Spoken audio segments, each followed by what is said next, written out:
Ladies and gentlemen, welcome back to your New Japan Pro Wrestling G1 Climax 27 English commentary.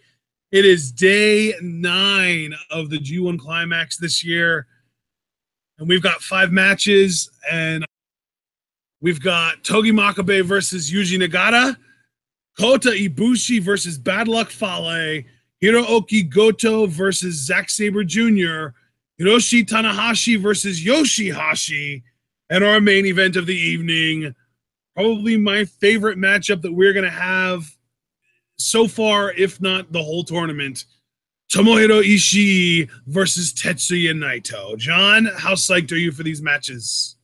Oh, brother, A Block is looking very promising today. I mean, you and I were even conversing before we went live.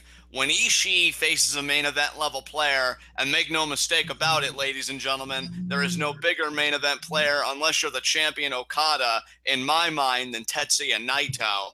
Then Ishii really gets to show off his stuff. We saw that very recently in the United States Championship Tournament Finals against Kenny Omega. And just the idea of Zack Sabre Jr. facing Goto is very, very intriguing to me, because Zack Sabre Jr. has one of the more promising records in the tournament right now at 3-1. So we'll get to see if he gets to go up to 4-1 as this tournament marches on. We're at day 9 already. This format, I think, has been making the tournament go by a bit faster for my money, and I can't wait to get to these matches today. Yeah, interestingly enough, Ishii faces another main eventer in Tanahashi a week from, I want to say Monday, might be from tomorrow. It's on the 6th, so it's actually from tomorrow. So yeah, that's going to be a lot of fun as well. But for right now, we've got Ishii Naito as our main event, but we've also got 4 really solid matches leading up to that. So let's get things going. Ladies and gentlemen, we have our New Japan World Players open and set to 1 hour, 17 minutes, and 50 seconds. That's 5-0, not 1-5. And as always, we are going to be hitting the play button. When I say go, I'm going to do a simple 3, 2, 1 countdown and then say go. When I say go is when you hit play, and that's when we're going to hit play as well, so we get all nice and synchronized. Today we're going to try and remember to actually mention when the bell rings for each match, for those of you that use that as a way to synchronize with us because of certain issues that might cause desynchronization. So we are going to get this going right now. Actually, 3, 2, 1, go. There's Makabe, my boy Makabe, and my other boy, Blue Justice, Nagata. Both of these guys have had pretty meh experiences in G1, though according to my table, Makabe should be ahead of Yuji Nagata, because at least Makabe has gotten 2 wins. So Makabe is actually at 500, whereas Yuji Nagata is 0-4. For my money, Nagata is purely wrestling for pride. As you see, nice drop toe hold there. And you can actually see on Nagata's back, he's got that suction cup therapy going on, so he must be struggling with some back issues in G1 already. Absolutely. And oh, there you see nice shoulder block there by Nagata. Oh, so Nagata shoved Makabe. And now Makabe. I don't know if you saw the graphic that came up, but these guys have faced each other in G1 twice before. Makabe has won both of those matches. And Makabe, at the rate that Nagata's been performing, partner, may be about to win this match as well, going, 3 straight. And now Nagata there with the knee. Nice snapmare takeover. Nice kick to the back there. And to me, partner, you look at 2 very different G1 Climax tournament experiences. Again, Nagata currently at 0-4. I think he's wrestling for pride, whereas Makabe is at 500. So I think he is wrestling more to stay in the race. Who do you got in this thing? As nice layer in the corner there by Makabe. I don't know. I mean, with Nagata dealing with back issues, I don't know if he really is going to even pick up any wins for the rest of the tournament. So I have to pick Makabe based on that.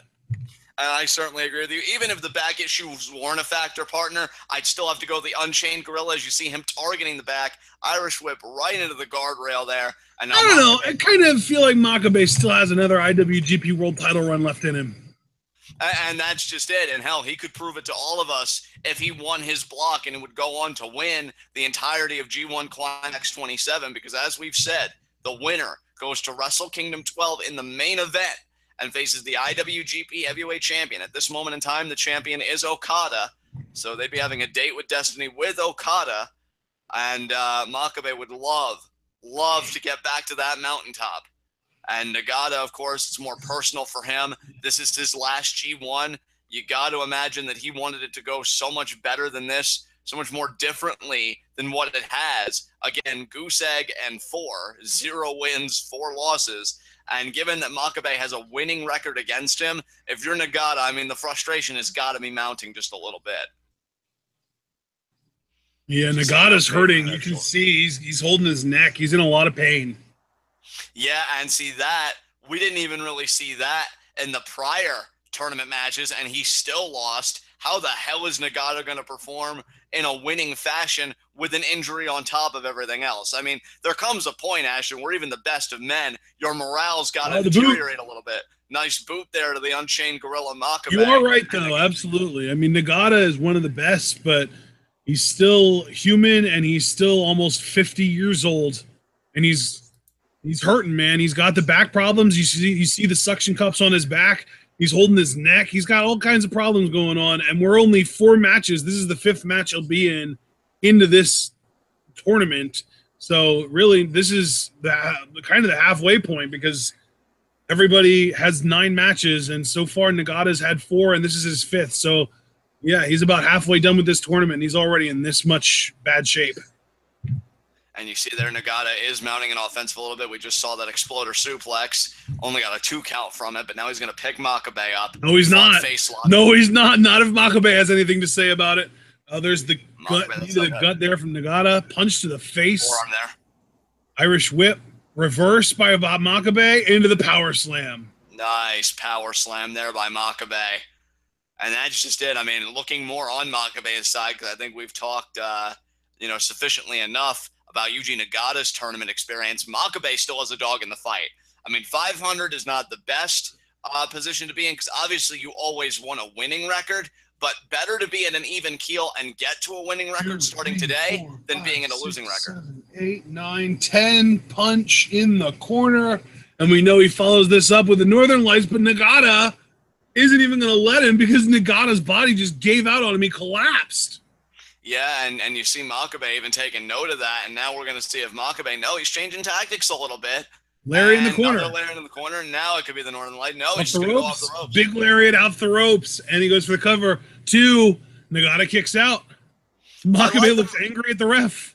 I like that Makabe, though, did change tactics a little bit. He's like, look, why even bother going for the Northern Lights? The guy just crumpled in front of me. He probably won't be able to withstand much more. Now he's thinking German. Nice back elbows there by Nagata. Forearm to the face there of Makabe. Makabe, right there, you could see he kind of looked pissed that Nagata would even dare try and wrestle him even more. Like, just let me do what I want with you and win this match. Well, I mean, again, for Nagata, these matches have got to be about pride now, about now being pushed around, about showing that he still has something to give. And another lariat there by Makabe. But Nagata's got to fire up here. Nice shoot kick. And now Makabe. Oh, what a lariat there from Makabe. And another shoot kick from Nagata. Man, Makabe, you can really tell. It seems like Makabe is more angry than injured at this point. I would certainly agree there. And you see Nagata visibly wincing. And again, he goes down to his knees, goes down to his stomach. Yeah, Nagata's definitely feeling it. Nagata can eat a lot of offense even at the twilight of his career, but I think given those back suction cups and everything he's using, just shows you the state of his body being in this tournament. Oh, could it be the Shirome? Wow, look at Nagata. You just snapped that on. He's still got it, brother. He's still got it. He might be in a lot of pain. He might be closing in on 50, but he is still the man. Absolutely. And there you see the eyes rolling in the back of his head there. Nagata going to that place. Oh, and he just pulled Makabe even further away from the ropes. But see, this is what I mean, yeah, the Shirome armbar is a very effective submission hold, but he didn't do any prior work to the arm. What? Oh, Jesus. And then bends all the way back into a cross arm breaker.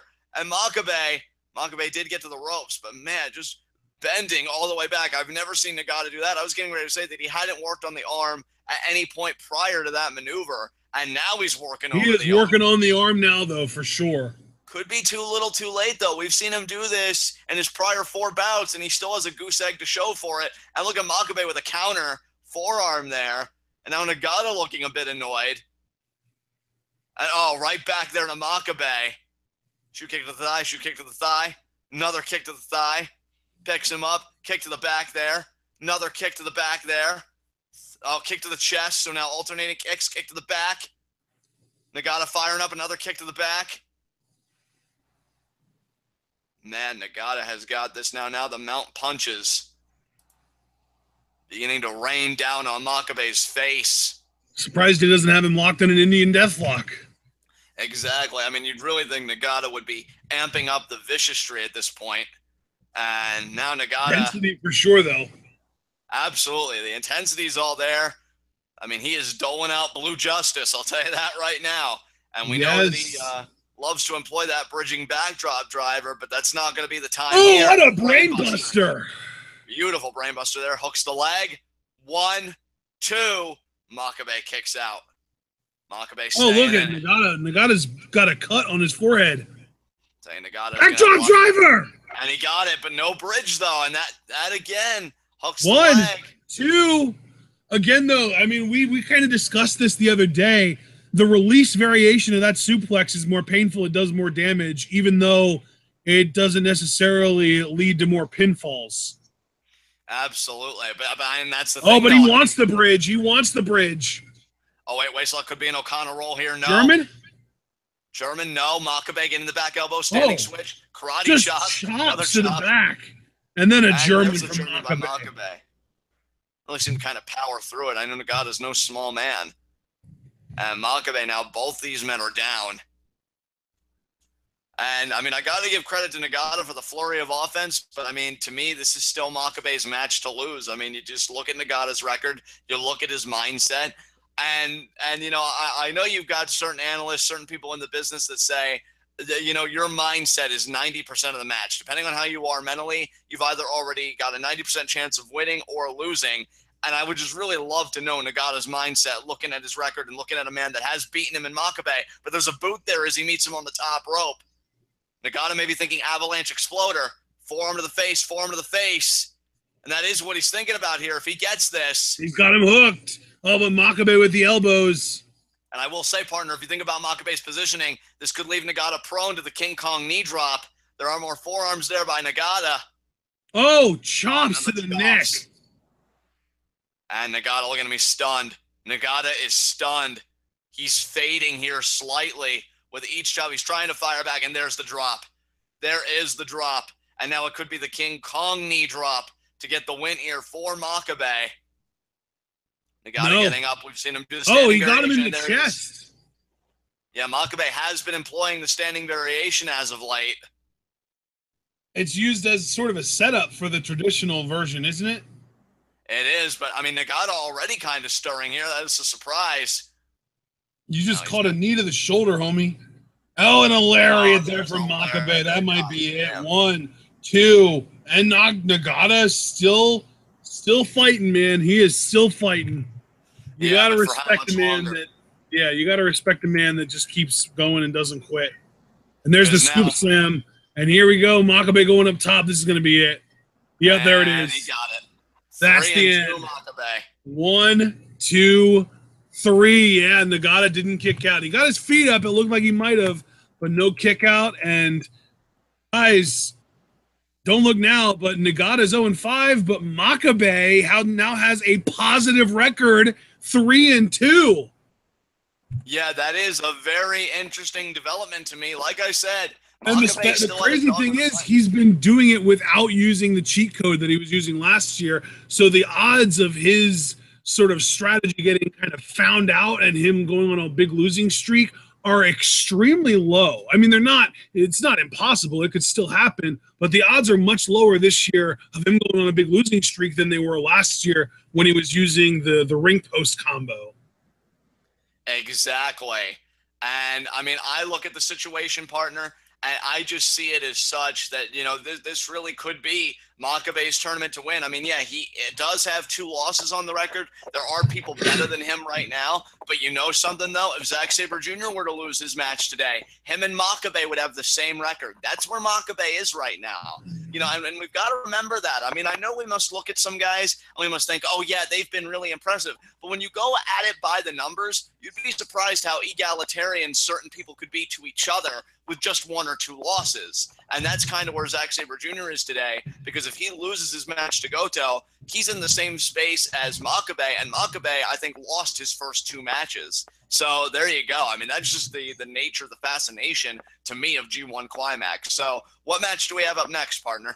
Oh, buddy, let me tell you, up next, you've got the Golden Star, Kota Ibushi, versus the underboss of the Bullet Club, Bad Luck Fale.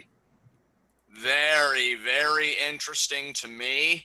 And, I mean, we look at the records here, and I will say this, partner, we've got Fale, who is 2-2, so he is another one that could join Makabe, and you said his opponent's Ibushi, and Ibushi is currently sitting at a record also of 500. So one of these guys, when this match is over, is going to have the same record as Makabe, and the other guy is going to have a record of 2-3, so a losing record. So we have both guys at 500 that even keel. One's going to leave with a winning record. One's going to leave with a losing record. You know what I'm going to ask you, partner? Give us your personal tale of the tape. Who do you got coming out in this? Oh, this is a really, really tough one to call. I feel like I've gotten one of Fale's 4 matches correct as far as predictions go. So whatever I predict on this is probably going to be wrong. But honestly, you know what? I love that Fale has been really portrayed as this big powerhouse so far in this tournament. But I do think Ibushi has underrated strength. And I think that Ibushi is... There's a bigger gap in athleticism between Ibushi and Fale than there is in strength between Fale and Ibushi. So I have to pick Ibushi.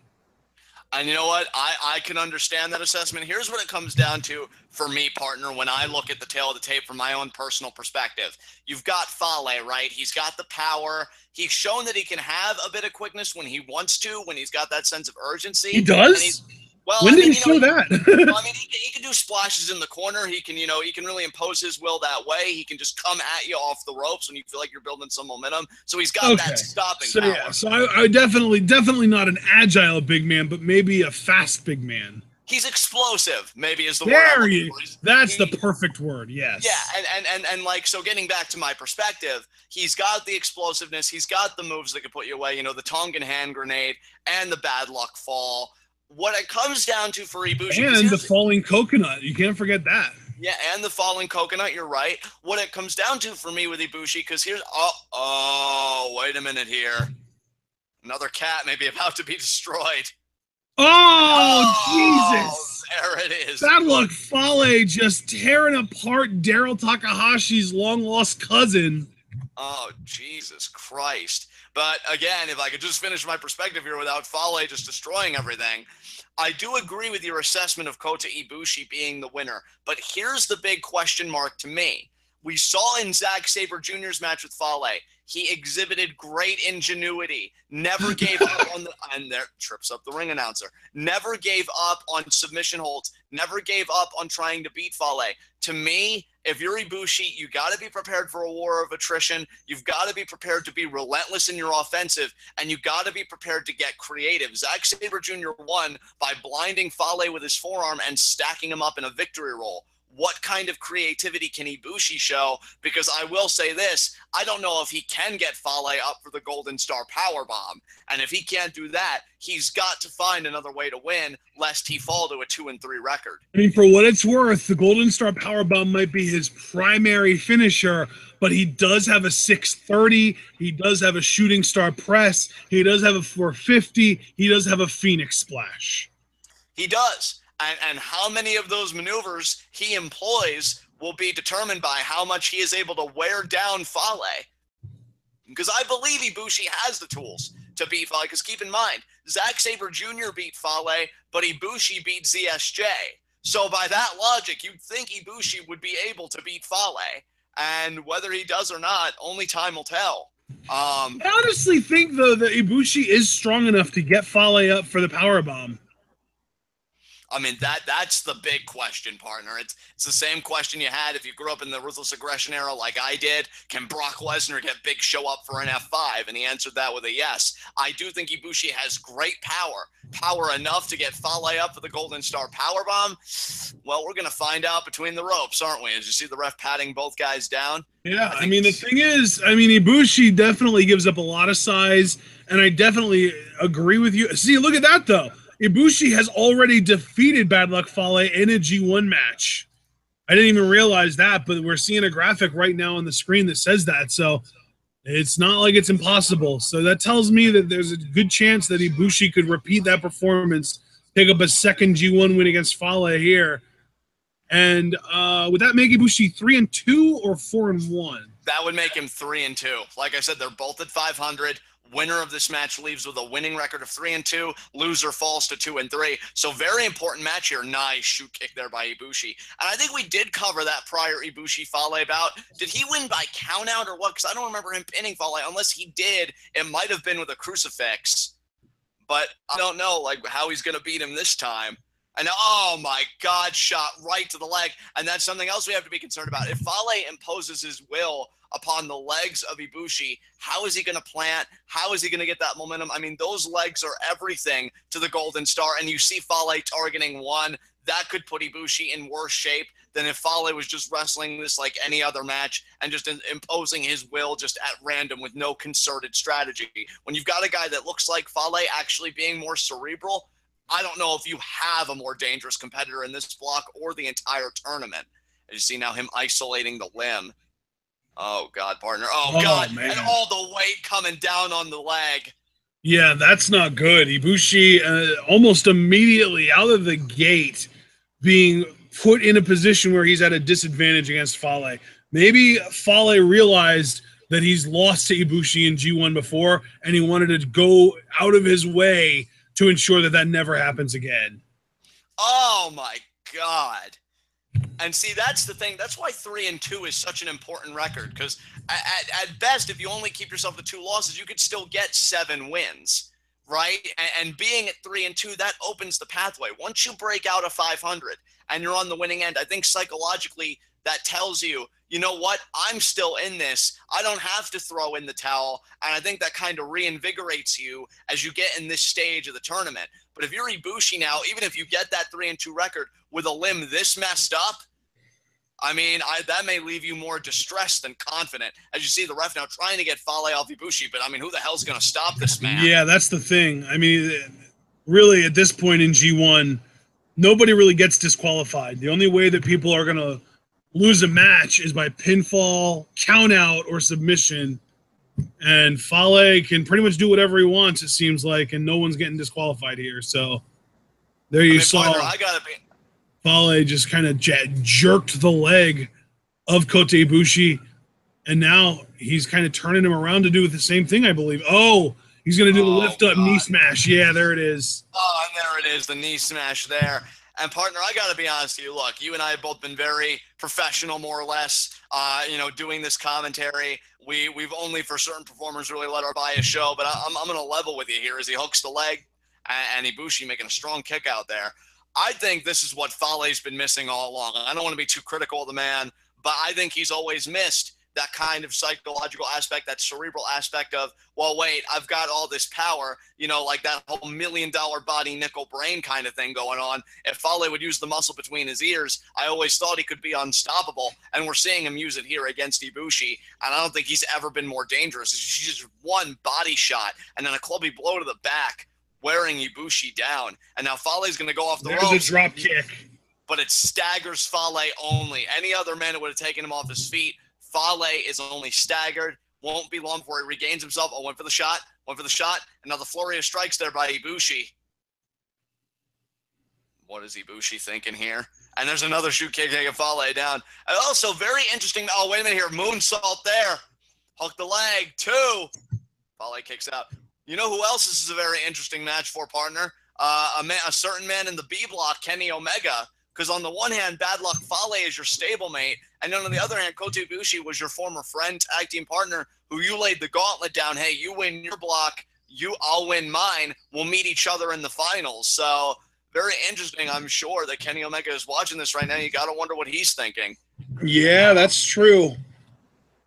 Look at that Fale versus the Irish Whip. What a shoulder block. That's that explosiveness I was talking about.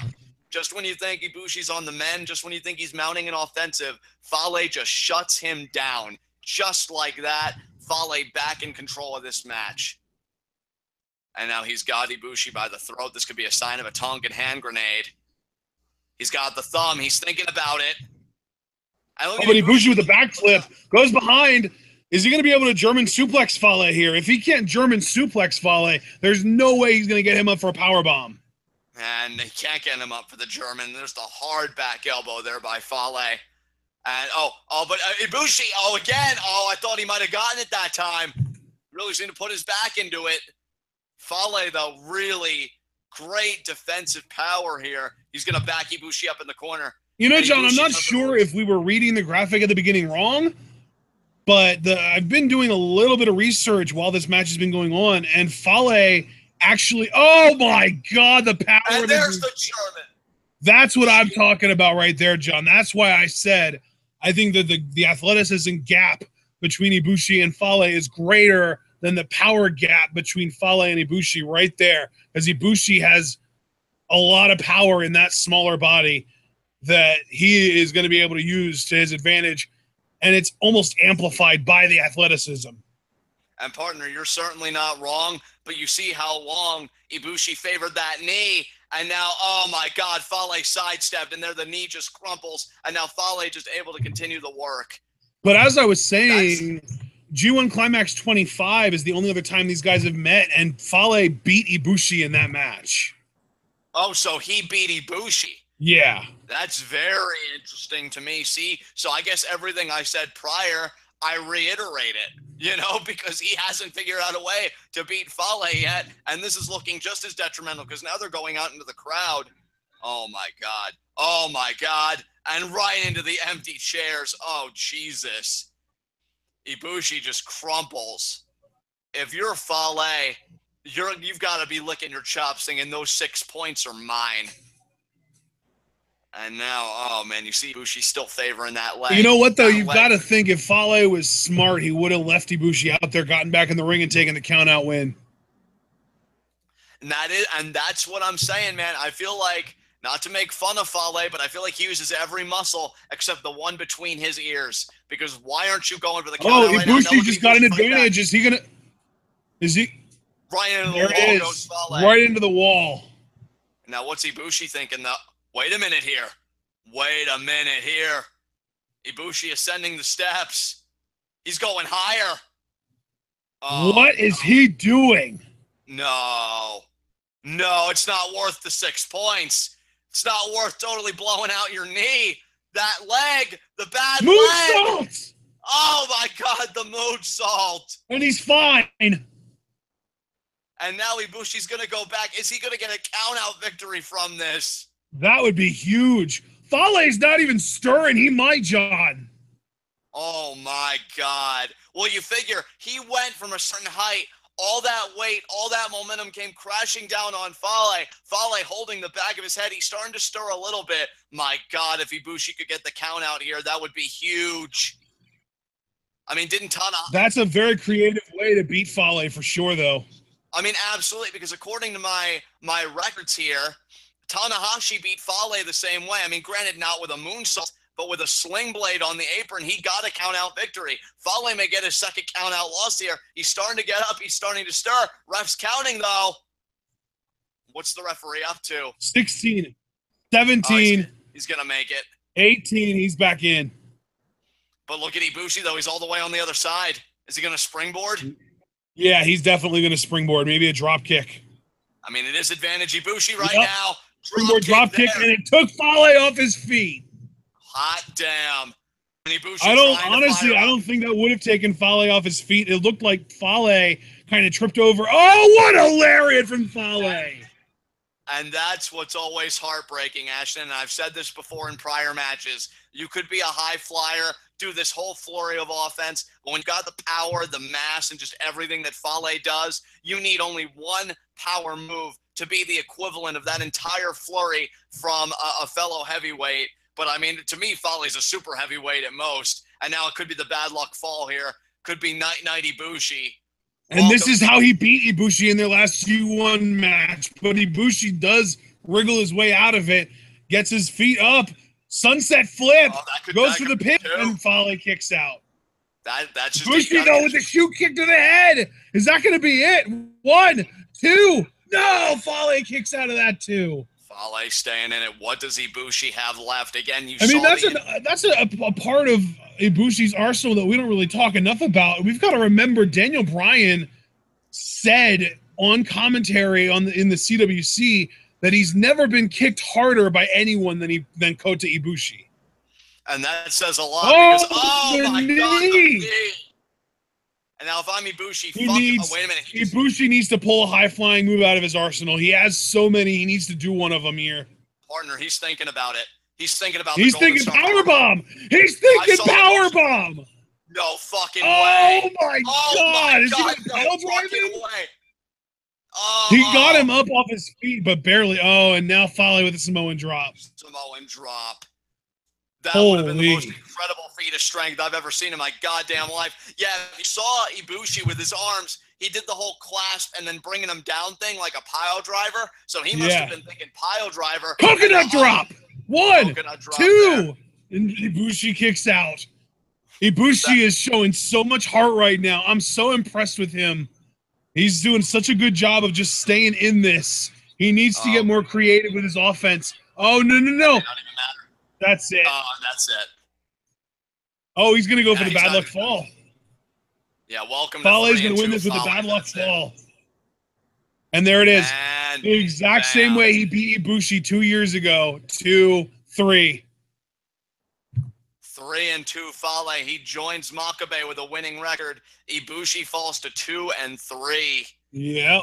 Oh my God. You know, honestly, I expected Ibushi to have a better record, but 2 and 3, that's rough. I'm gonna. You know, I feel like if Fale would have not immediately kind of gotten up and done the splash and the grenade and the fall, I definitely feel like if that match would have gone on another 5 to 10 minutes and Ibushi would have actually been able to get Fale up for the power bomb, it might have been able to be like the actual match of the tournament so far. Because that match was, it felt like it was really building to something, and then Fale just crushed it.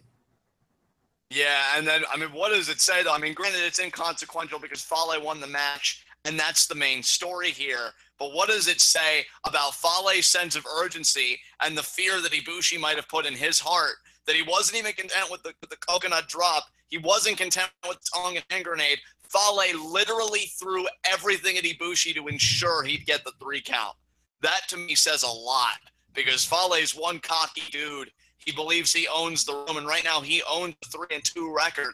But Ibushi must have really gotten to him with that late game offensive for him to say, no, I've got to throw everything at him to ensure I get to 6 points. And Ibushi's got to be frustrated with himself because he was at 500. This is a crucial match for him. But now he's gone south. He has a 2-3 record. And psychologically, that's really got to get to you on a certain level. And you just got to wonder if Ibushi will come back from this or not. Yeah. Man, that was a really, really enjoyable match. And then Fale, man, he is just, you know, I know he's not actually unstoppable because he has lost 2 matches in this tournament so far, but he feels unstoppable right now. Partner, I just want to converse with you very quickly. I mean, this match just ended. If you could give me a timestamp, because I've had like 2 pauses on my New Japan World Player. So what's your timestamp? Oh, yeah, sure. Absolutely. My running timestamp, we're at 1 hour, 48 minutes, and 55 seconds, 56, 57, 58. I'm just going to stop you right there because you got way ahead of me. This is the 3rd time it stopped. I don't know what to do because I don't know if my family's doing anything. It just stopped again. Partner, you know what? I hate to do this, but I have to check. No, you go ahead. Take care of what you need to take care of. The match hasn't started yet. We're going to be fine. Folks, you're in very capable hands here. My guy can do it all. Enjoy Zack Sabre Jr. versus Goto. I'll be back as quickly as I can. All right, guys. Well, we've got Zack Sabre Jr. on his way out here. And hell, I mean, since I'm kind of in the point of the show now where I'm just kind of trying to kill time, why don't I recite to you the name of Zack Sabre Jr.'s modified double arm octopus hold? Hurrah! Another year. Surely this one will be better than the last. The inexorable march of progress will lead us all to happiness.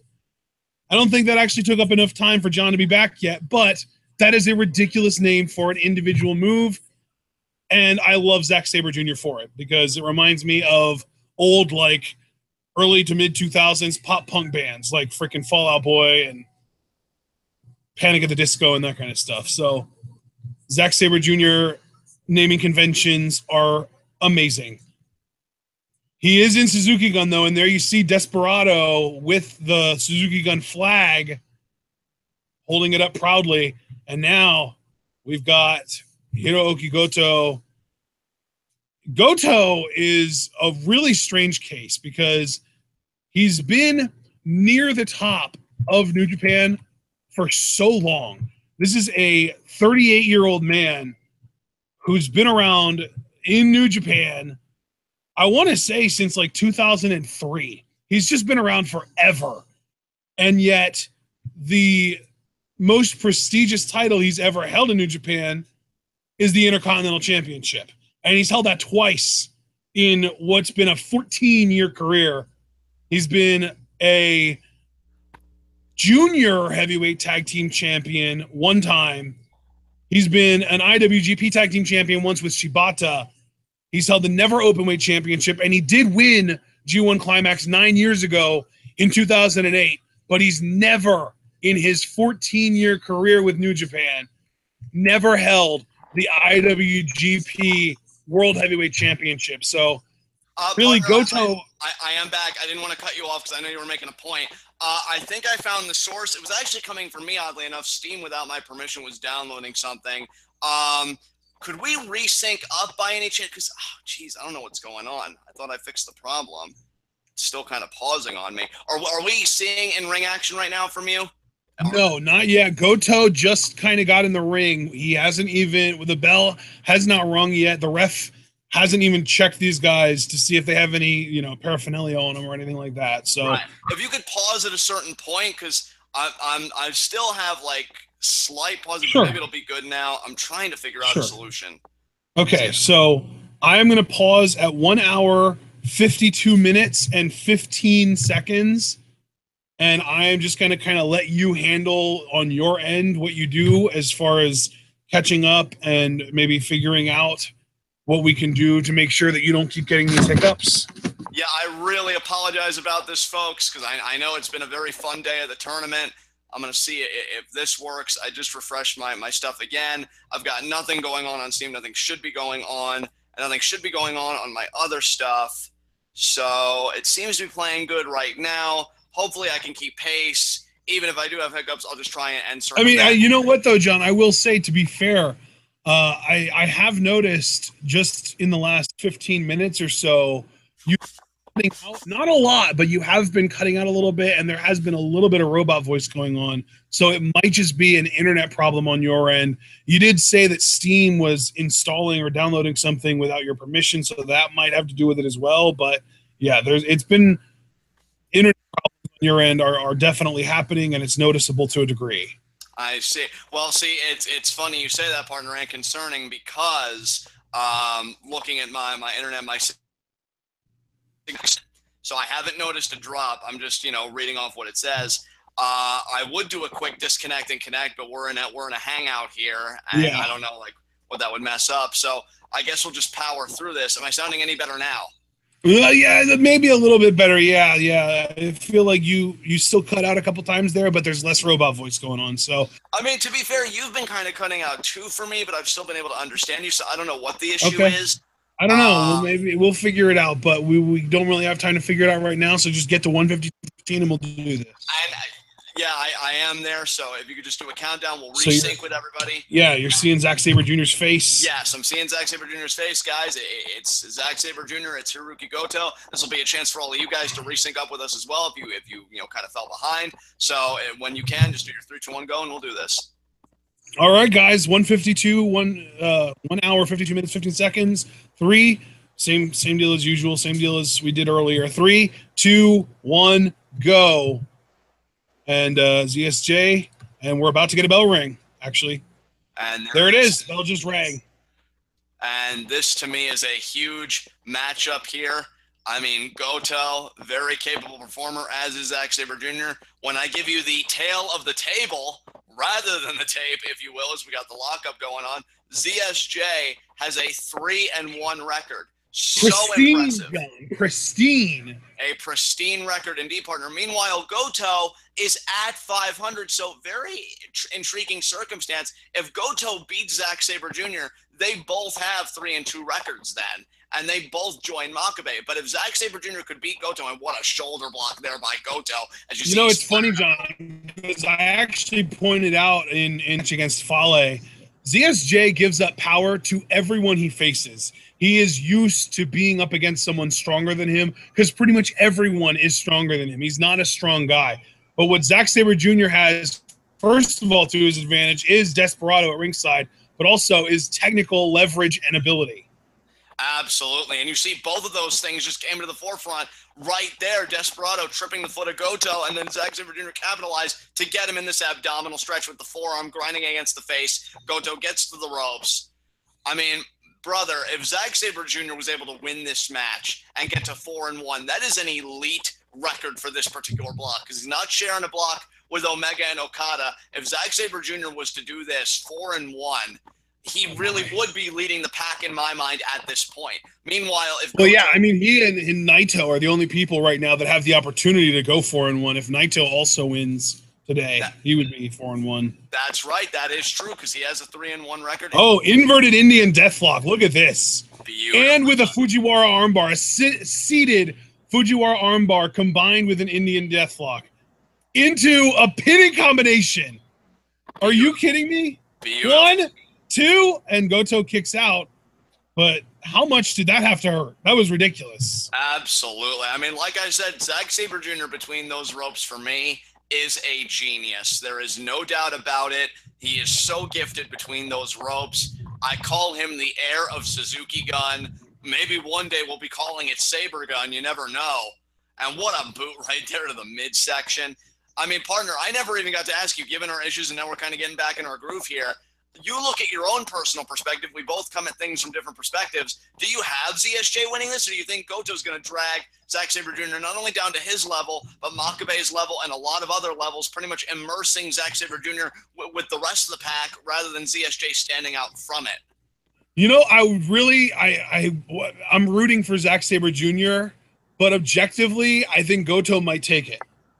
I think he might take it as well. I think if they were to really take a chance here on Zack Sabre Jr., if Zack Sabre Jr. was able to get a 4-1 record, putting him in the same breath potentially as a Naito, that would be huge. Yeah. But I just don't know if that's in the cards right now. Nice overhand chop there by Goto. Sabre, what are you doing? You should not be asking Goto to chop you.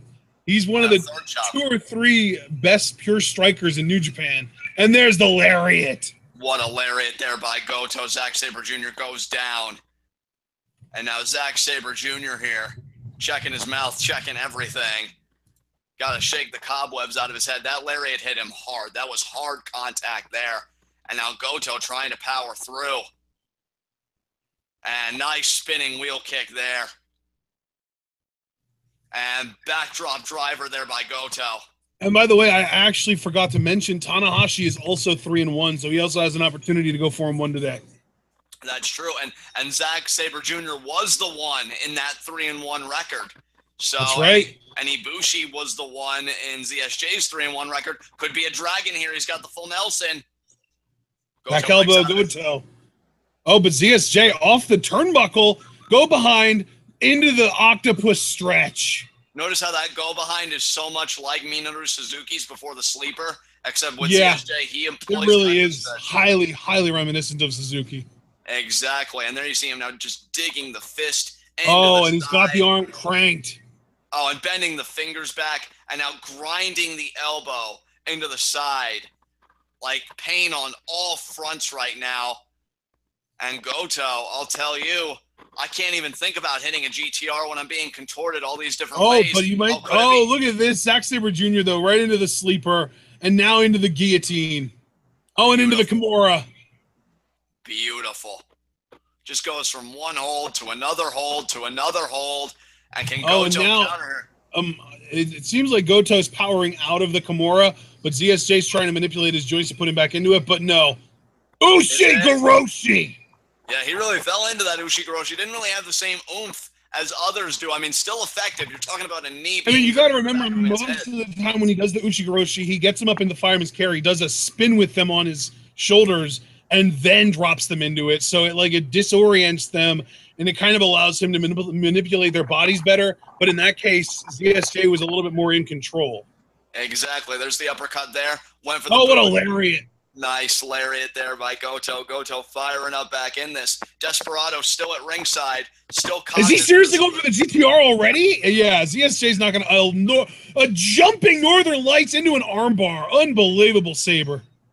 And that's something we haven't seen from him yet. So that's another kind of dangerous sign that there are still plenty of tricks he hasn't employed. There's the cross arm breaker there.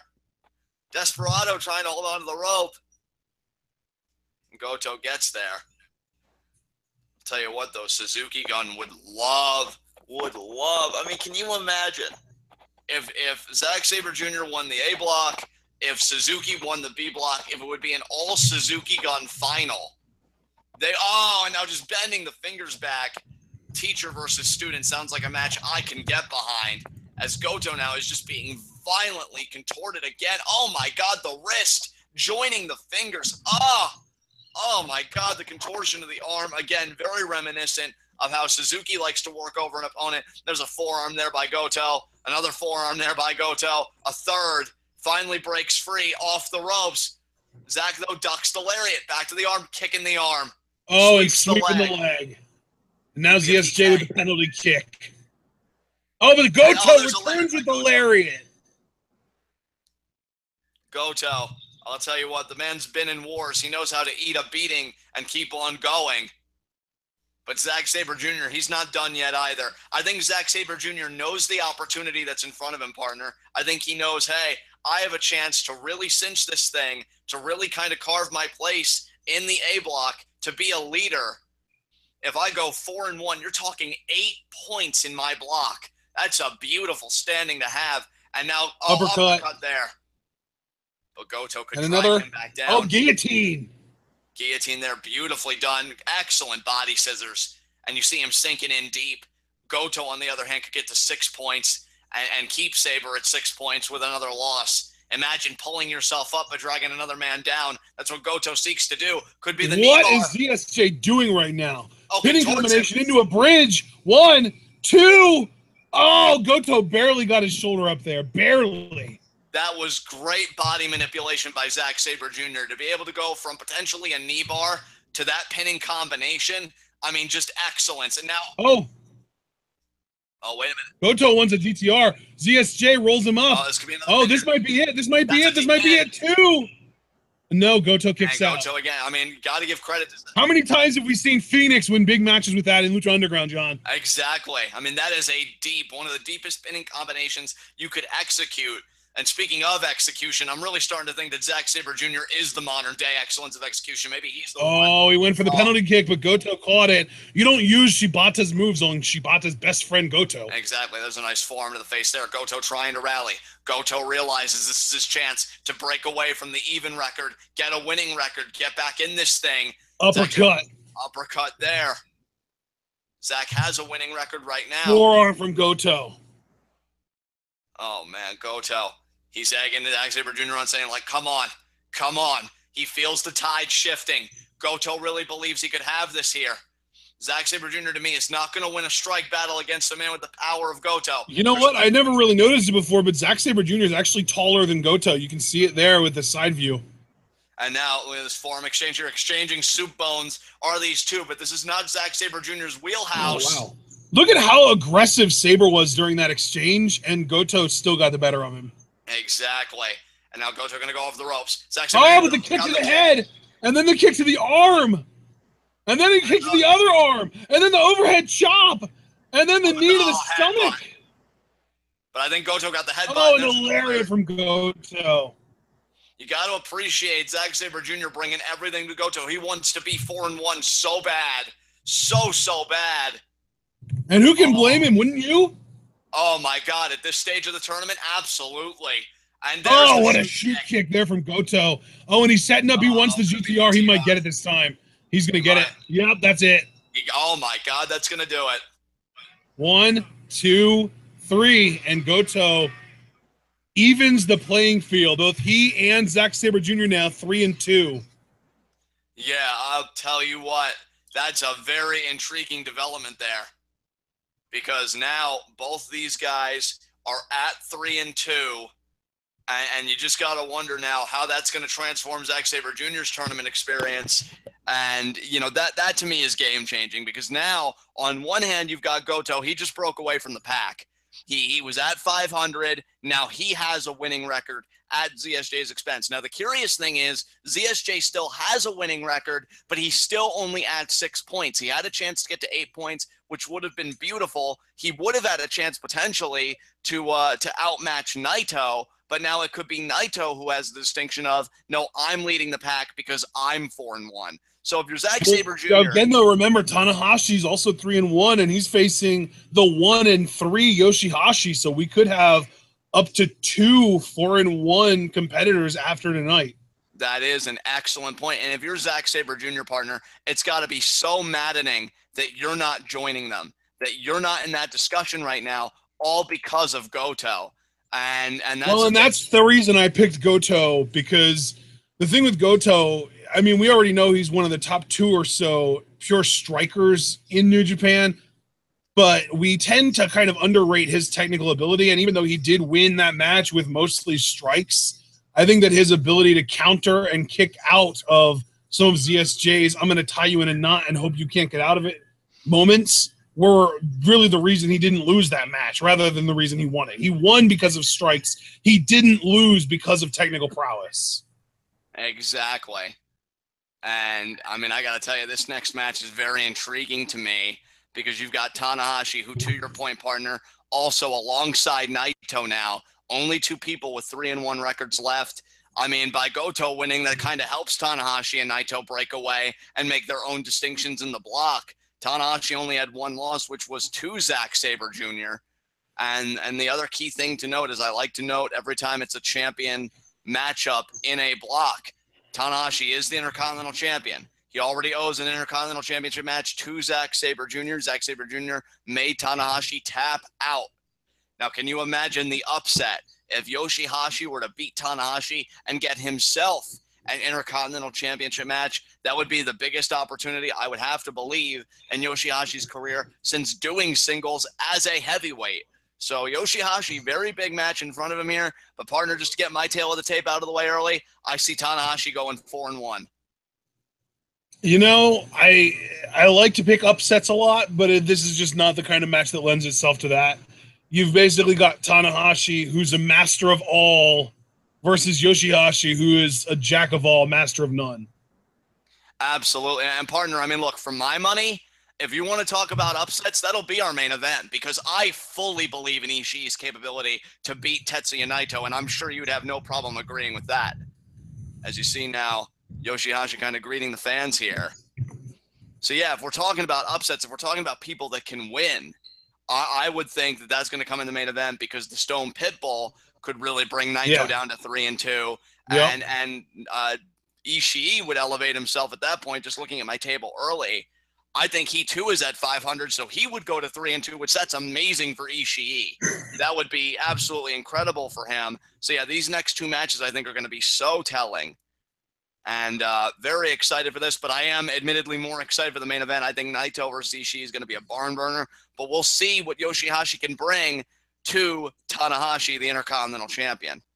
Yeah, right now we have 4 people at 3-2. We've got Makabe, Fale, Goto, and ZSJ, all sitting at 3-2.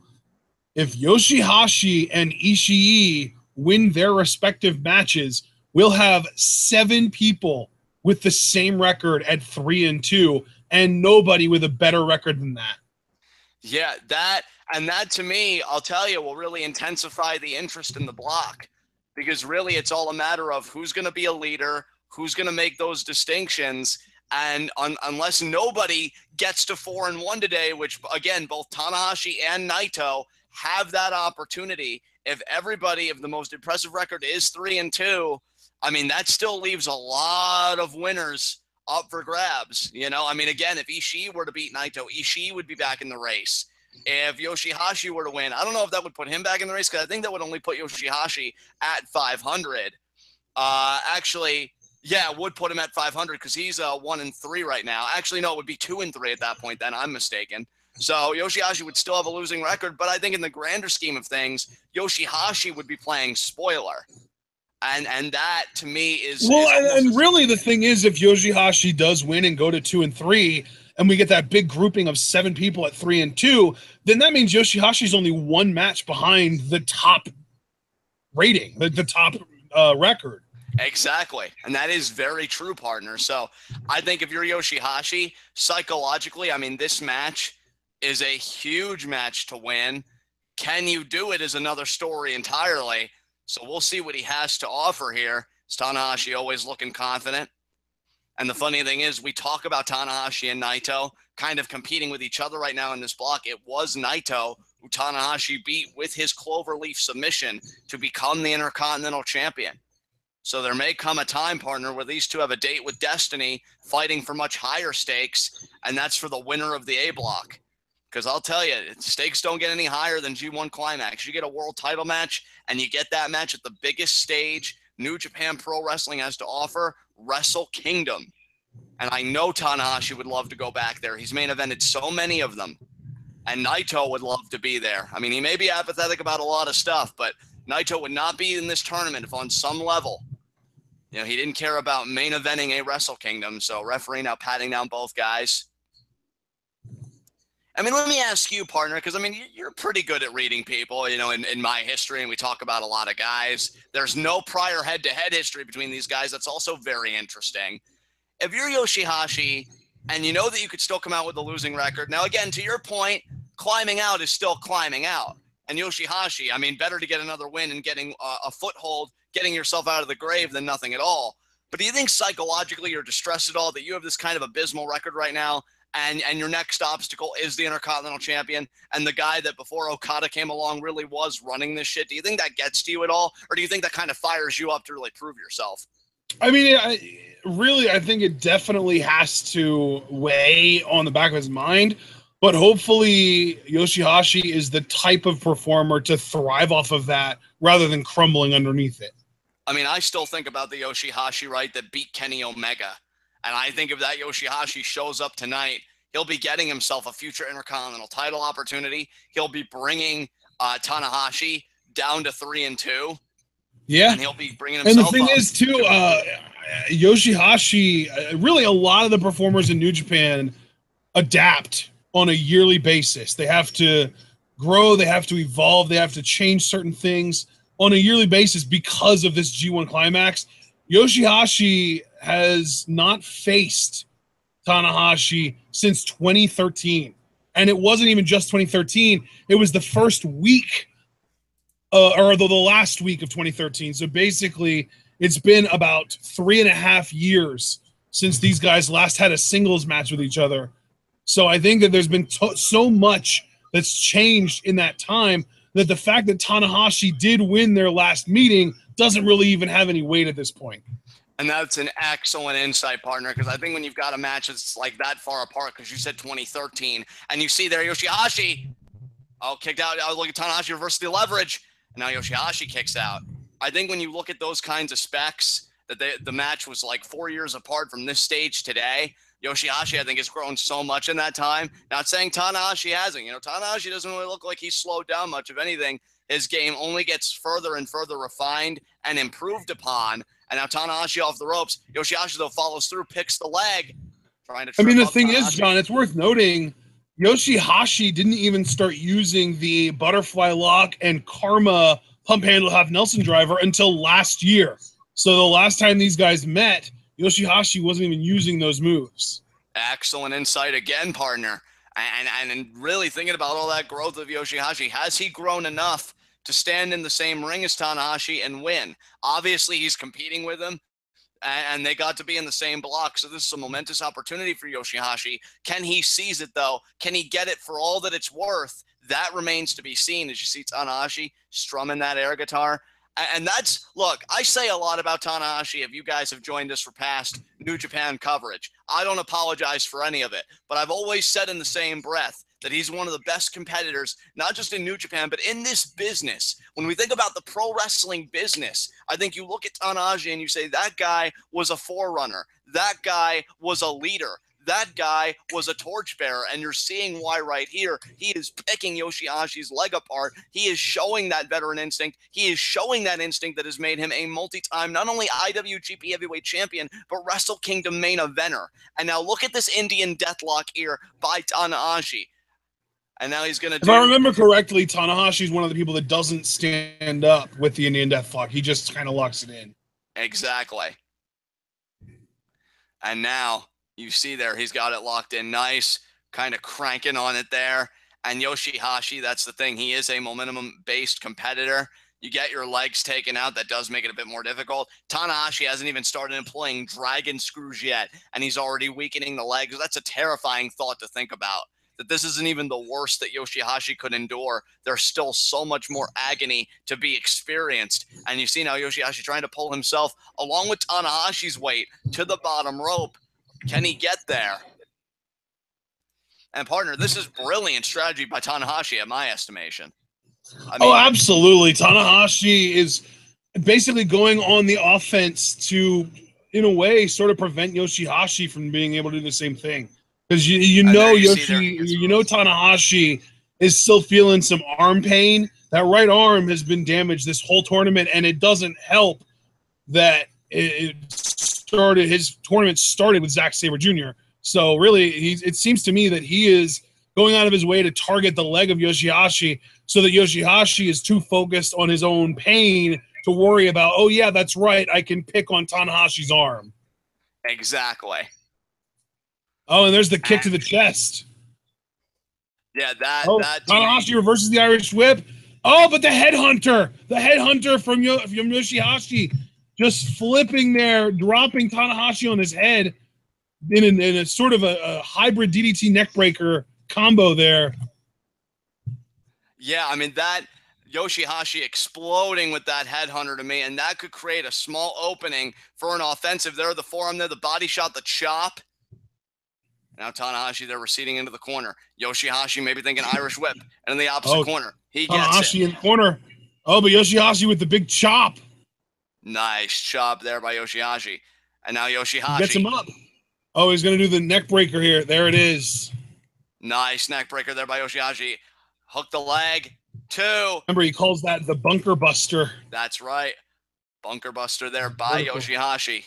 Yeah, the vertical suplex into a neck breaker that he likes to do so much. I'll tell you. Now, YOSHI-HASHI, though, he's forgetting to go after the arm, or maybe going after the arm was just never in his strategy to begin with.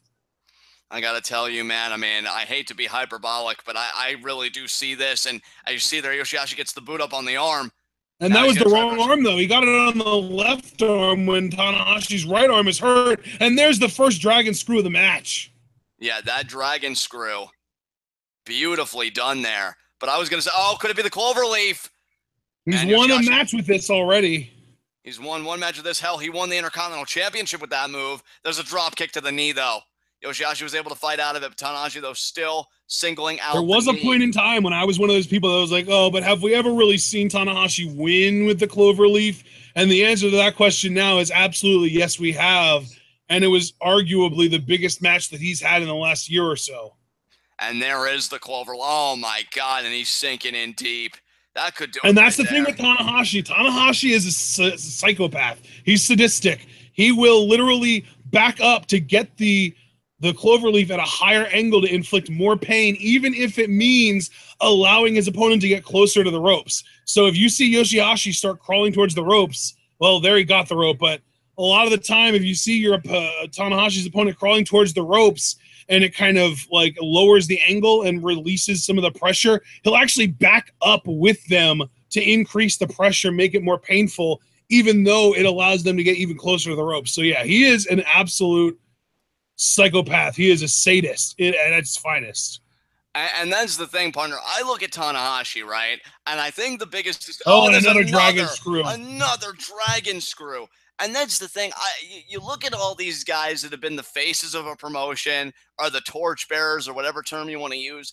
I don't know if there have ever been any as technically sound, as strategic as Tanahashi. You know, it's not just simply a matter of hulking up, brother.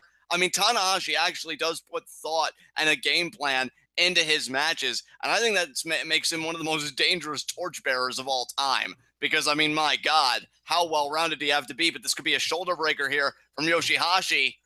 And no, he's going to do almost like that inverted emerald flosion we've seen him do. Now he's going to favor the knee, though. I mean, that had to take its toll on it.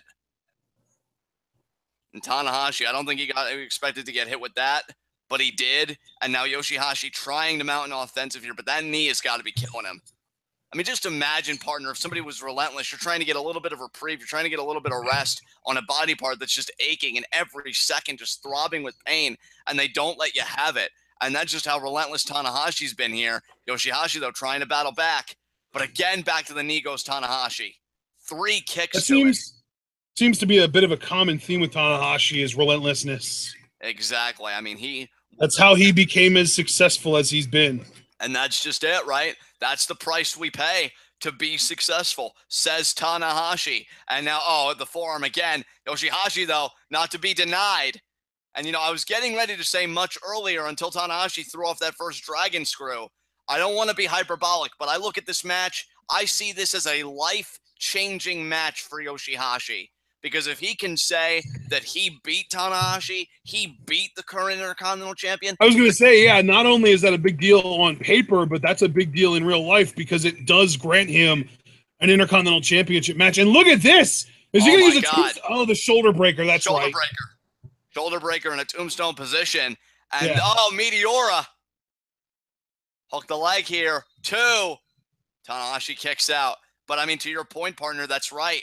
You win, you get an Intercontinental Championship match. And not only that, putting all that aside, if you look at it from more of an abstract point of view, more of an intangible point of view, the confidence that you must feel knowing that, oh my God, my singles career is viable. I can do something as a heavybweight. I just beat one of the biggest performers in New Japan's history. Oh, he might have been thinking and there's the dragon screw again. I think YOSHI-HASHI was thinking the powerbomb with the jackknife pin. But Tanahashi, man, just right on top of YOSHI-HASHI. And now, super kick. With the slap. The great equalizer. Tanahashi slap. And there's the lariat. The desperation lariat from YOSHI-HASHI. We've seen him use that move in so many other situations. A lot of the time he collapses, but now he's going right for this power bomb. And when he gets it, he's going to go into a jackknife cover. He's got that 1, 2. And Tanahashi kicks out. And see, you got to wonder. And now look at this, though. YOSHI-HASHI seems undeterred. He realizes I'm going to go. No, I thought he was going to go for karma. He wants the senton, John. I wouldn't even bother going for the pin, but I know YOSHI-HASHI's going to. And now he got it. He did get it. 1, 2. And again, Tanahashi kicks out. YOSHI-HASHI might be in a position at this point where he may want to think about discarding that senton entirely because he hasn't won a match with it that I've seen in probably 2 years. And see, partner, I don't know about discarding it, but I mean, and then this is me speaking to YOSHI-HASHI, not to you. You got to think things through. The beauty of the senton to me is it drives the air out of you. But then why not go for karma immediately after that when you can't even breathe to defend yourself? And now he's thinking about karma, but it's a little too late right now. And you see the dragon sleeper. But look at this here by YOSHI-HASHI, the pin, almost like a victory roll. And Tanahashi still kicks out. Tanahashi seems flustered. Just a little bit. There's the lung blower. Inverted lung blower there. Now it could be butterfly lock. Tanahashi is prone. Yeah, Tanahashi is down. YOSHI-HASHI with that lung blower, and now he's setting up. He wants karma. He wants karma bad. That's the second time he's gone for it. But the neck breaker from Tanahashi. Tanahashi staying in this thing. He knows a 4-1 record hangs in the balance. If he falls, he goes to 3-2, which means he joins Zack Sabre Jr. and Hirooki Goto. with the same record, and then it would only be Naito left who has the chance to really lead the pack. And now... And that neckbreaker, Tanahashi, he's such a corn dog.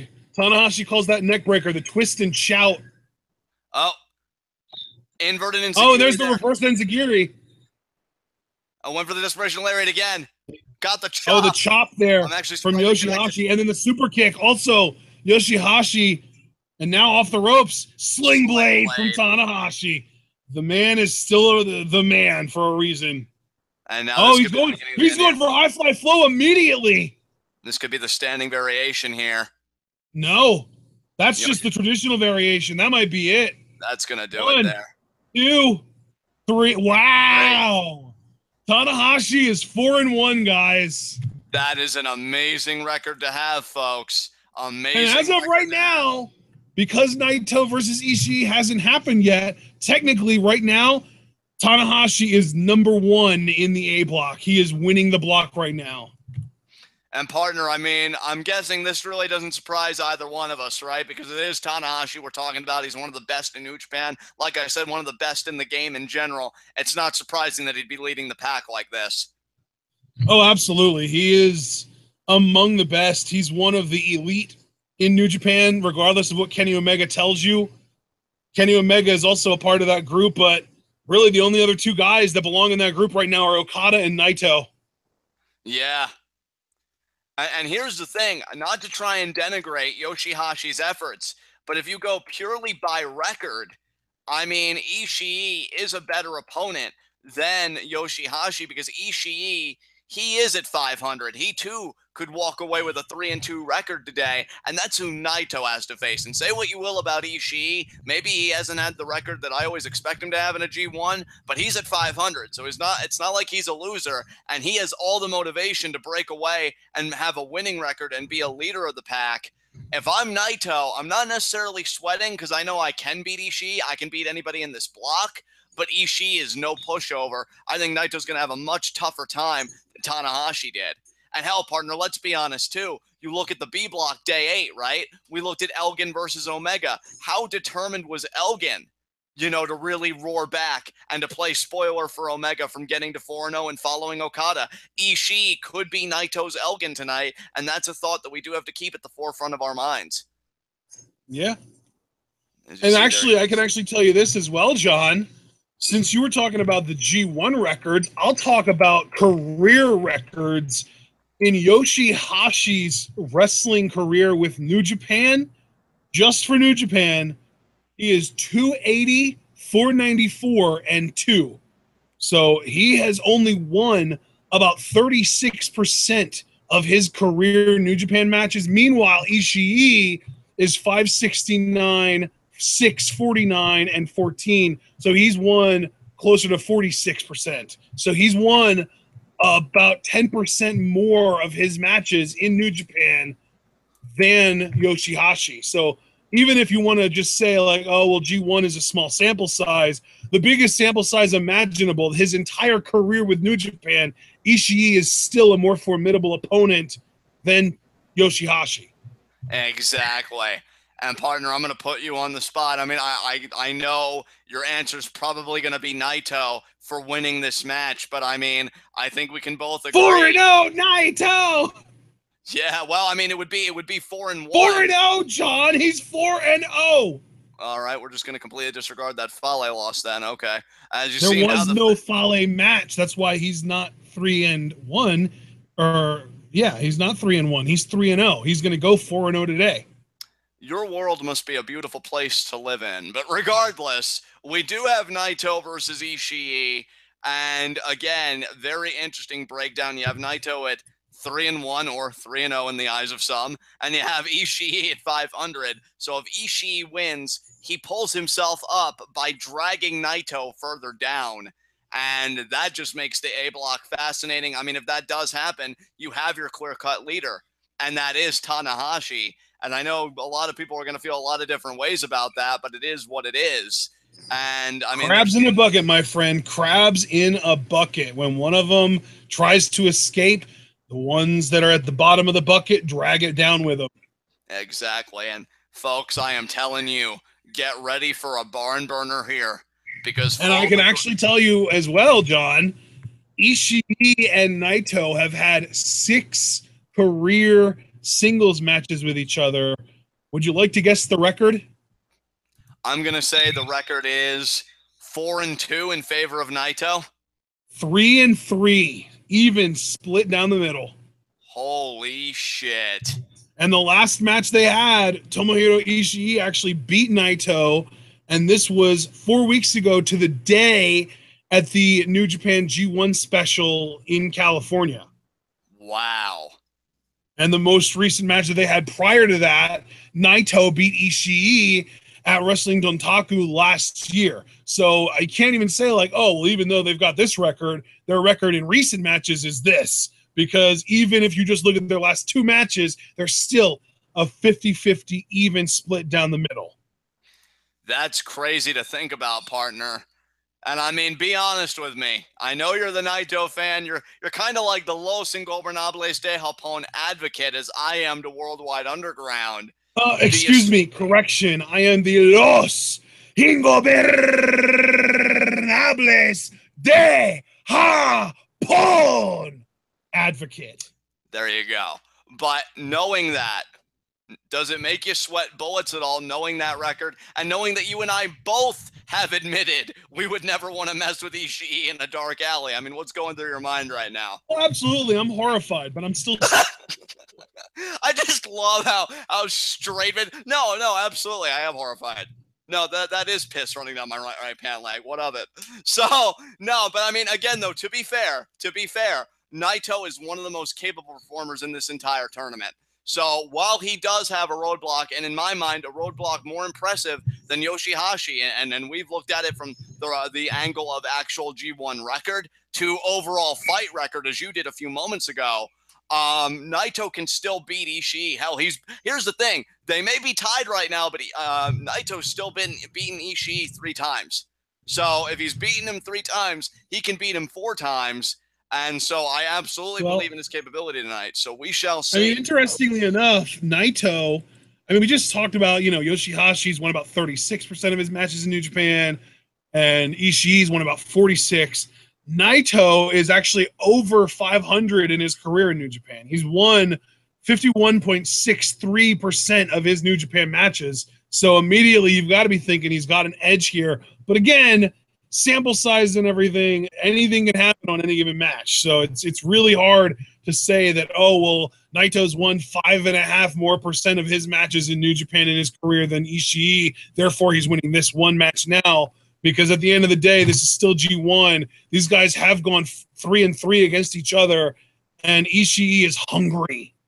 He is hungry. And I think when you look at both competitors, we've been... I do want to point out, before I apologize for cutting you off, but I do want to point out, we've noticed in recent years, Ishii always puts on really good matches, but when he goes against one of these top guys, a Tanahashi, an Okada, in this example, a Naito or an Omega, even an AJ Styles or someone like that before he left, or Nakamura, Ishii goes from giving 110% to going 160%. He absolutely will go that much harder because he knows he's going against a top guy. And I think that this is one of those examples. And especially if his back is against the wall, like what we saw last year in his match with Okada, he will absolutely go balls to the wall to ensure that he gets a win.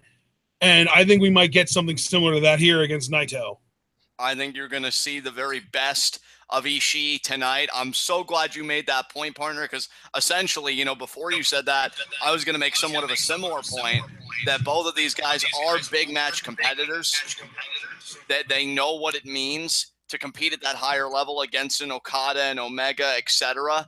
And I think with Ishii, I mean, we've seen this guy do such insane things as tombstone pile drivers and poison ranas, for fuck's sake. What this guy pulls out, will just blow your mind. And the funny thing is, even though they are 3-3, they faced each other multiple times, they apparently have no G1 Climax head-to-head record. That's very telling to me. So it's a clean slate. Maybe Naito can actually start out with his best. I wonder if they have some kind of shoot beef backstage, and that's why Goto has kept them separated for all this time. Yeah, and maybe now they just realize there's too much money in a rivalry like this, not sharing the same block. There we see the lockup. Honestly, I wish Naito had some kind of a championship, because if Naito did have a championship, I would be picking Ishii to win and get a title shot. Yeah. But because Naito doesn't have a championship, I do think Naito's winning this. And you can blame Tanahashi for that. Did end Naito's Intercontinental title reign. Oh, and that's the other one too. Ishii versus Tanahashi in 8 days. Oh, that's going to be explosive. I could see Ishii winning that too. If I'm Tanahashi, I may be laughing it up now because I'm 4-1. But when you oh God. Okay, Naito really wants to do this. He really wants the Stone Pitbull at his most fierce. Reverses the Irish Whip. No, Naito right back. Throws Ishii out of the ring. Now he's going to follow through. Ishii. Look at Naito. I love Naito. Naito, he does play the mind games. That's just it. I mean, is Ishii going to play into it psychologically, or is he going to try and stay calm? You know, he just got spit on by another man. I really have always considered Ishii to be one of those proud competitors. One of those guys that's almost indignant. That might be another reason why they've been kept apart, too, because Naito really doesn't care about tradition or honor or any sort of traditional Japanese values, and Ishii is all about that stuff.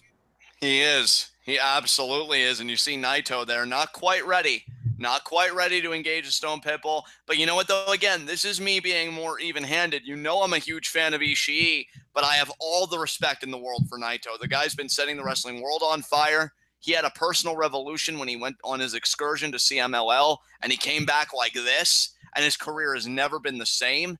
He had a very brief run with the heavyweight title, and I've wanted to see him get back there. I think you've wanted to see him get back there. I have several friends that have wanted to see him get back there, but most importantly of all, I think Naito himself wants to get back there. Otherwise, he would not be in this tournament.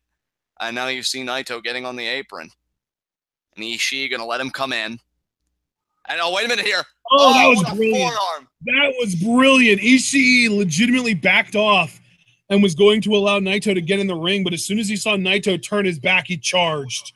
And right into the guardrail goes Naito's full advantage of that opening that Naito allowed. And there you saw, just tossing him into the guardrail. He's going to do that probably a couple more times if I had to guess. Oh, it's only beginning, partner. Oh, wait, reverse the Irish Whip. Naito reversed. Oh, but Ishii charging out of the corner. Naito kicks him in the face and, just shoves him, throws him into the opposite guardrail. Naito, truly the mental master of New Japan, because to me, to be able to keep your composure with a raging Ishii charging in your direction and be able to just kind of lift your foot up and get a kick in and then continue your onslaught of offense, that is not only insanely clutch, but it's just so difficult to be able to do. And it's almost a degree of toughness as well, because it's like you're not flinching in the face of danger. Absolutely. And to me, I look at it, and I think you made an excellent point there. You see the rear chin lock there by Naito to Ishii. And now Ishii trying to grab Naito by the hair. They're trying to break. But that calm that you said Naito possessed and exhibited, that's what makes him so dangerous. Because if it was me, if it was you, if it was most guys, we'd be frozen in fear. Our lip would develop a quiver. But Naito, he just never really loses control of a situation. And I think that's what really makes him a next-level competitor. A nice elbow there to the top of the head. And then just kind of kicks Ishii. Yeah, Naito is toying with Ishii, but what he doesn't, or maybe he does, but doesn't care. But what I think he doesn't realize is that all he's really doing at this point is just pissing Ishii off. I mean, again, I have slap in the back of the head. I have all the respect in the world for Naito, which is more than Naito could really say for anybody he shares a locker room with.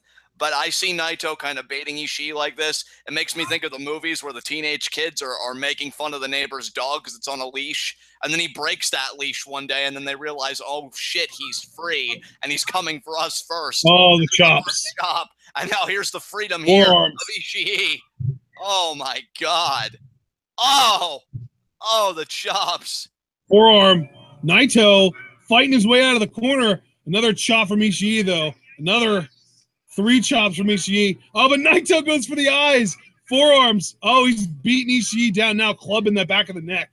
This match is or I devolving guess just like quickly the here. back of the top of the back, because really Ishii's neck, we still haven't gotten confirmation that he actually has a neck. No, Oh!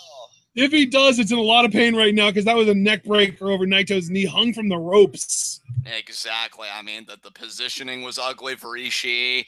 The knee just driven right into the back of the head in whatever neck Ishii does possess. And now Naito going to get Ishii back in here. And you know what? Maybe Ishii, maybe Naito, this was his plan all along. As you see now, he could be getting a neck breaker. He does. Maybe he wanted to irritate Ishii. Maybe he did want to anger him. And then there's a cover there, only a 1 count. Because, you know, when you anger a guy like Ishii, there is a chance that he could get sloppy. There is a chance that he could make mistakes. And then you're really able to pinpoint the neck. You're really able to pinpoint that body part. And we know Naito can hit Destino on just about anybody. So hitting it on Ishii isn't even a question. He absolutely can. And now he's got Ishii down to the ground. Nice leg scissors there. Beautifully executed by Naito. There you see he's going to move up, kind of crank on him a little bit, cut the circulation off of Ishii, and now he's grounding the pit bull. This kind of really tames the ferocity that Ishii exhibits in his offense. Oh, and they're really cranking on it. Look at that. Imagine, I mean, really imagine how much pain that causes, just having your neck and chin and chest all kind of compressed down the way Naito was just doing to Ishii. Exactly. And then you see Ishii trying to reverse the leverage, trying to get a bit of a leverage advantage, stacking Naito up, potentially initiating a pin. Naito, though, do you see what a great job Naito did, though, of keeping his shoulders off the mat and then gets the leverage advantage right back? That's why I say what you will about Naito, one of the best wrestlers in the world. I will never take that away from him. And now he's got Ishii grounded all over again. And now Ishii, instead of trying to reverse the leverage, going to try and get to the ropes. But I think even Naito kind of pivoting the weight a little bit. This guy, he's making Ishii work for every little bit. And that's great long-term strategy. Because if you make the guy make the concessions now, if you make your opponent make the expenditures now, what are they going to have in the late stages of the match when it really matters? And Naito now surveying his damage. I mean, partner, as a big supporter of Naito, you got to be loving the game plan that he's just been implementing to perfection right now. Yeah, I love Naito when he decides to go after a body part, and more often than not, it's either the neck or one of the opponent's legs. He executes that plan flawlessly. He is so good at just staying consistent, and now he's really going after Ishii's neck, but Ishii firing up out of the corner. Trying to, anyway. You see, though, Naito smothering him with more elbows. There's a clubby blow to the back. And that's just it. I mean, if things don't go Naito's way, he can always use brute force because Ishii's just been that weakened in the neck. I mean, and that's the beauty of Naito's plan. He's opened up so many avenues for himself now that may not have been open at the start of the match. And now you see the cravat.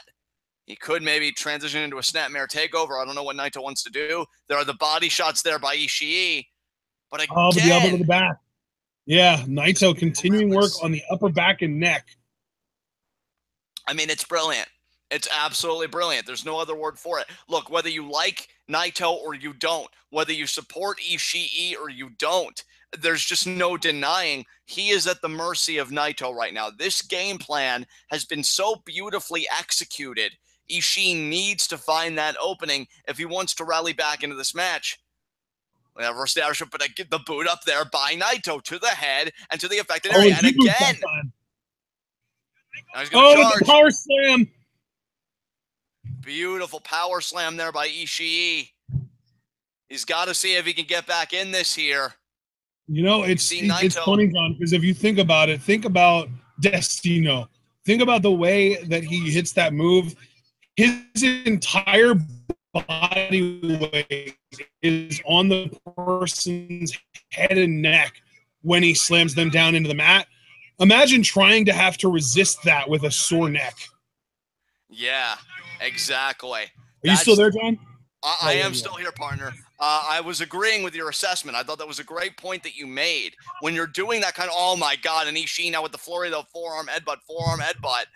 But, I mean, when you do that kind of work, Ishii may be firing up now, but what defensive strength can you afford when trying to resist Destino when you've been this broken down? We're going to find that out when we get to the 9th inning of this match, which, hell, at the rate Ishii's going, maybe sooner rather than later.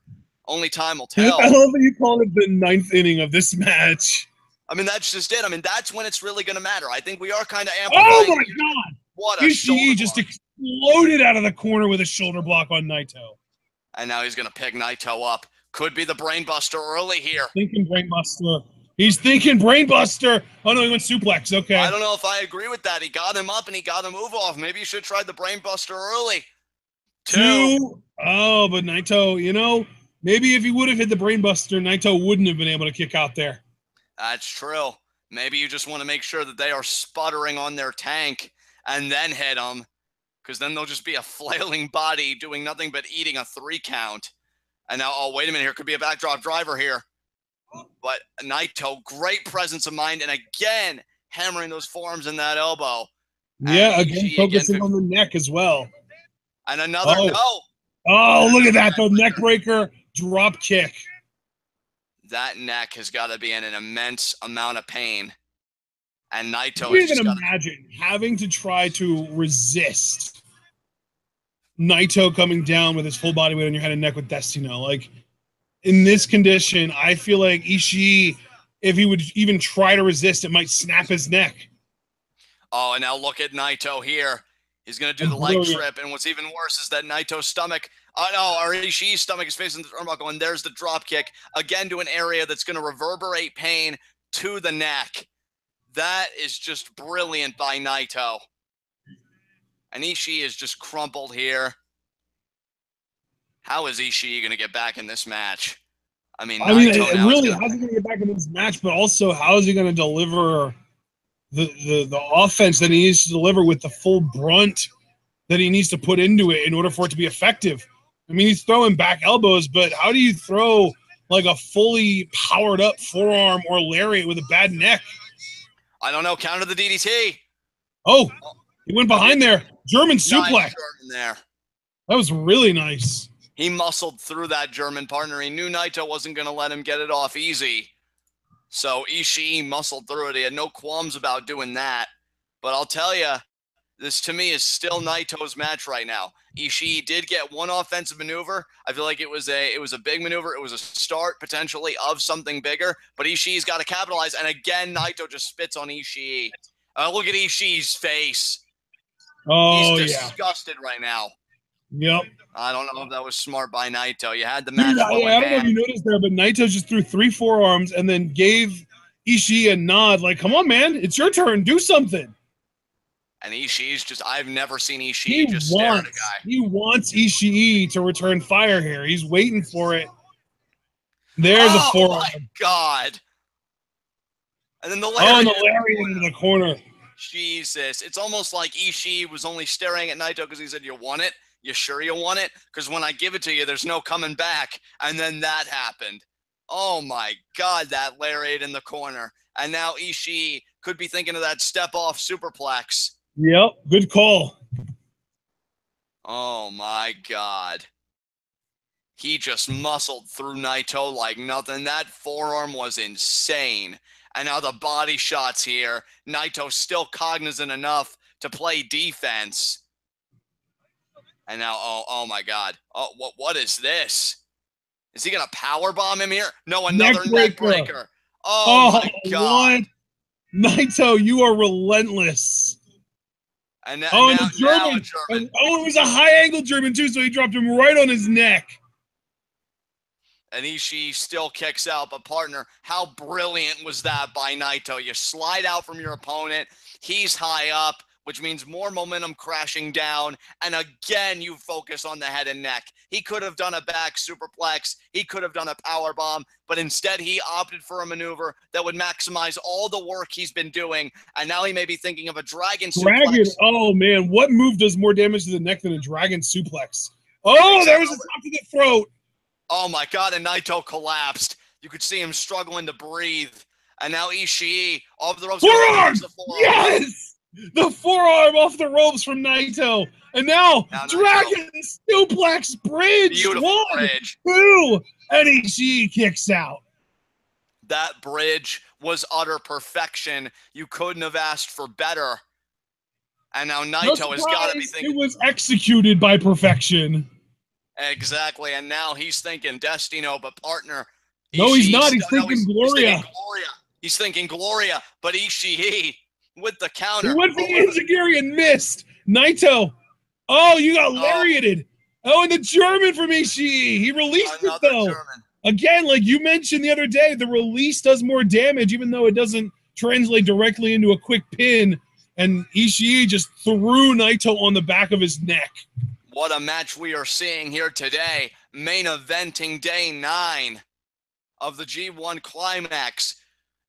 If Ishii wins, he gets a 3-2 record and he brings Naito down to the same. They'll both be sitting at 3-2 with Makabe, ZSJ, and a host of others. Fale. But if Naito wins, he joins Tanahashi at 4-1. And these guys will be in direct competition with each other for the A block. So now you got to wonder, how much does Naito have left to give? I'm sure a hell of a lot. He's been doing masterful work, but Ishii's trying to power up. Back elbow from Naito, and the slap. Oh, with the headbutt from Ishii. Oh, with the slap again from Naito. Oh, and another headbutt from Ishii. And he's still on his feet. He hasn't collapsed yet. He's still up and moving and angry. And that could be bad for Naito, because if you're up and moving after you just delivered a headbutt to the other guy, what does that make you susceptible to? Powerbomb. He's calling for it, and he got it. He stacks him up. 1, 2, and Naito kicks out. Wow, that was an emphatic kick out too. Did you notice that? Absolutely. And Ishii is bleeding from the mouth, partner. He is bleeding from the mouth. That's how physical this match has been. We saw Nagata. I wonder if he has like a loose tooth or something. Maybe, because I'll tell you what. We saw Nagata bleeding, above his head earlier. Oh, the throat slit. The throat slit. He's thinking brain buster here. He's calling for it. Does Naito have a counter? He's wriggling his legs. He does. DDT, oh, the DDT. And he got it. Oh, but Ishii ate it. Ishii ate it. My God. Oh, but the jumping Enziguri there from Naito and into the German suplex.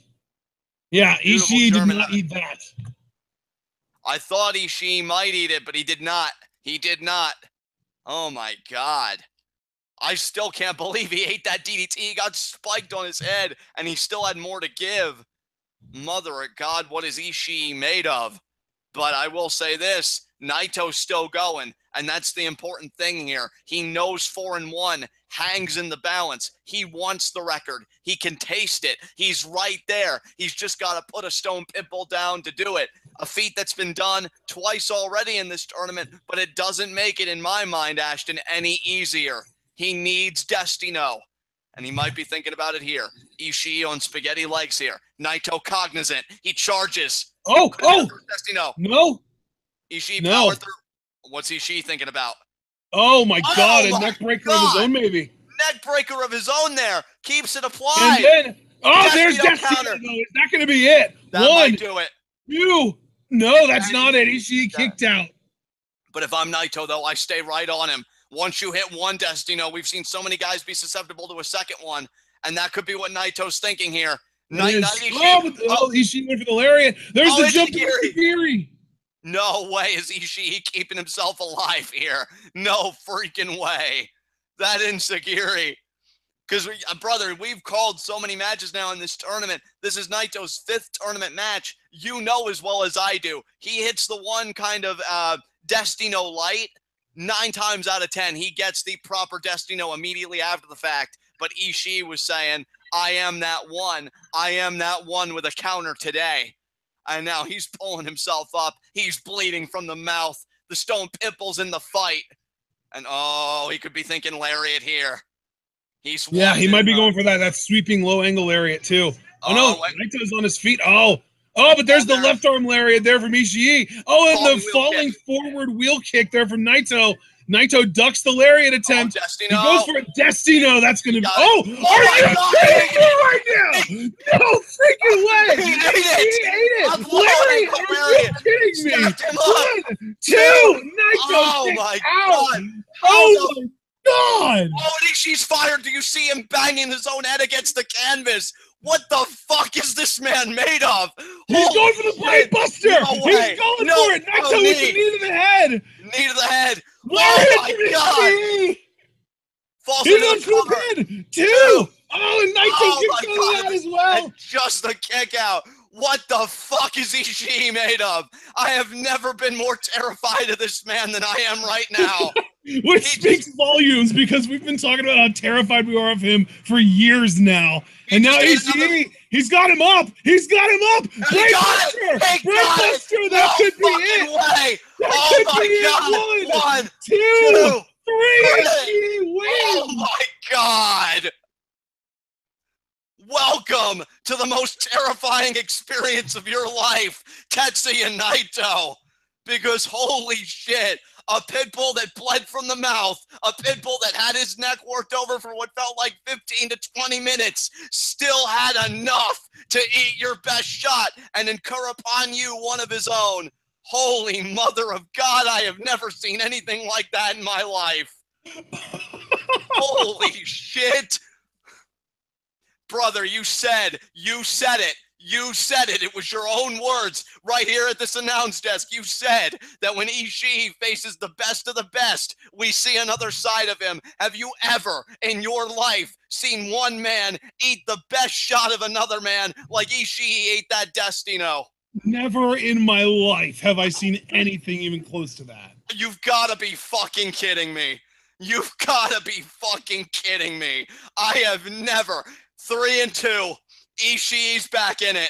Ishii 3-2. How about 6 men right now sitting at 3-2? We've got Ishii, Goto, Fale, Makabe, Naito, and Zack Sabre Jr. all at 3-2, with Hiroshi Tanahashi by himself at the top of the A block mountain at 4-1. Brother, and that's the big winner of today to me, partner. Tanahashi, because if you were just watching this match, you might be terrified about facing Ishii down the road, but thanks to Ishii today, you don't have to share the mountaintop. You have a monopoly on it right now, and that is huge. Ishii, he isn't even going to address the crowd. He's leaving. He did his business. What a fucking beast. Holy shit. I mean, folks, I gotta level with you. You all know how much I adore this man. We've been covering G1 Climax. This is our 3rd year. But that reminded me why I fell in love with Ishii. I forgot what a monster that man could be. And I just saw with my own 2 eyes that man eat Destino.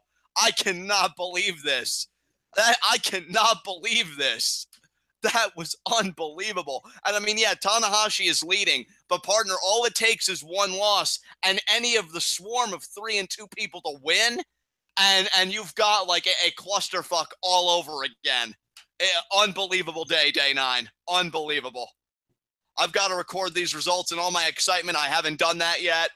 Man, oh my God, partner, I've already spoken enough. Do you have anything else you want to add? Because I am still floored right now. That match was unbelievable. Ishii is, you know, I'm not going to say that he's fully supplanted Naito as my favorite G1 or New Japan performer, but he is, at this point, I would have a hard time listing anyone other than him as my number 2 behind Naito. Because that, like, between the G1 USA special and this match, and again, the match we saw last year with him and Okada, there is no better big match wrestler right now than Ishii, and that really does make you wonder, how's he going to do against Naito in 8 days, or against Tanahashi in 8 days? Is he going to beat him and get that Intercontinental Championship match and maybe even win for the first time ever, I believe, a singles championship in New Japan that isn't the never openweight title?